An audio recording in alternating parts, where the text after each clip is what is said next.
Okay, so we're going to dive into what seems like just one small, kind of weird news story out of Iran. But stick with me here, because this one event, it actually pulls back the curtain on some really deep cracks inside the country's entire political system. So let's get right into it. So here's the mystery we're trying to solve.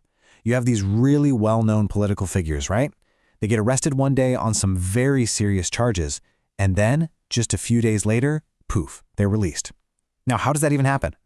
This isn't just some weird legal quirk. No, it's a huge signal, a sign of some major tensions boiling just under the surface. And we're going to unpack exactly what that means.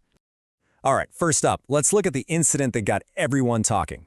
This really puzzling release. The timeline of what happened here is, well, it's pretty wild. And it shows you just how strange this whole situation is. Okay, just look at how fast this all went down. On Sunday, 3 major political figures get arrested in Tehran. Barely 2 days later, on Tuesday, their party puts out this big public statement slamming the whole thing. And then, get this, by Thursday and Friday, they're all out on bail. Now think about this for a second. This is happening during a massive government crackdown, and yet, this happens? A reversal this quick is it's incredibly strange. It really makes you wonder, who exactly are these people that this would happen to? Yeah, to really get what's going on here, you've got to know who we're talking about. So let's break it down. Who are the Reformists? Right, so the first thing you need to get is that these are not small-time players. Not at all. We're talking about Azar Mansouri, who is literally the head of the whole reform front. Then you've got Javad Imam, their main spokesperson, and Ibrahim Asgharzadeh, a longtime activist, a former member of parliament. I mean, these are heavy hitters, really significant, established figures in Iranian politics. So what about their movement, the Reformists? What do they actually stand for? Well, think of it this way. They work inside the existing system in Iran. They're not trying to overthrow it, but they are definitely pushing for change from within. You know, things like more social freedoms, changes to how the government is run. They are a known political group, even if they often get pushed down by the establishment. Okay, now we need to zoom out and look at the bigger picture, because these arrests, they didn't just happen out of nowhere. No, they took place smack in the middle of one of the most intense periods of civil unrest and government crackdown that Iran has seen in a very long time.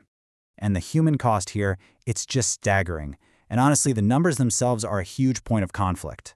The official government figures say something over 3,000 deaths, but then you have rights groups like HRNA reporting a number that's more than double that, over 7,000. Now we have to be clear, these figures from the rights groups couldn't be independently verified, but just looking at the two sets of numbers tells you everything you need to know about the sheer scale of what was happening. And it's not just the death toll. Check out this number, 53,000. That's the estimated number of people arrested during all this, according to that same rights group. 53,000. It just paints this picture of a massive, sweeping crackdown on anyone who dissents.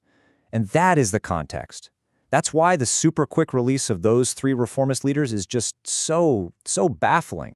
So this all leads us right to the heart of the matter, the tensions happening inside Iran's government. Because this one event, this one arrest and release, it exposes this huge contradiction that's right at the core of the system. First off, just think about how serious the charges were. I mean, this wasn't like a parking ticket. They were accused of undermining national unity, acting against the Iranian constitution, coordinating with enemy propaganda, even creating covert subversive groups. These are incredibly serious state-level accusations, the kind that suggest you're a major threat. So why on earth would they be suddenly released? And here it is. This is the twist. This is the key piece of the puzzle. The current president of Iran, Masoud Pezeshkian, he's a reformist himself. He comes from and was backed by the very same political group. So let that sink in. You've got parts of the government arresting the leaders of the president's own political camp. It's a huge, glaring contradiction. So what are we supposed to make of all this? Why does this one little story of an arrest and a quick release matter? What is it trying to tell us? Well, there's a quote from the analysis we're looking at that just nails it. It says this whole thing highlights the tensions within Iran's political establishment. See, this isn't just about the government versus protesters on the street. It's a fight inside the government itself. It points to this power struggle between, say, the hardliners in the security forces, the guys who probably ordered the arrests, and the reformist side of the government, which includes the president. So the arrests, that was one side flexing its muscle. And the quick release, that was the other side pushing right back. And so that leaves us with this big final question, doesn't it? What does this tug of war really mean? On one hand, maybe it shows the system is actually kind of resilient, able to absorb these internal fights and keep going. But on the other hand, could this be a sign of a real crack forming in the very foundation of the establishment? A crack that could change everything for Iran's future?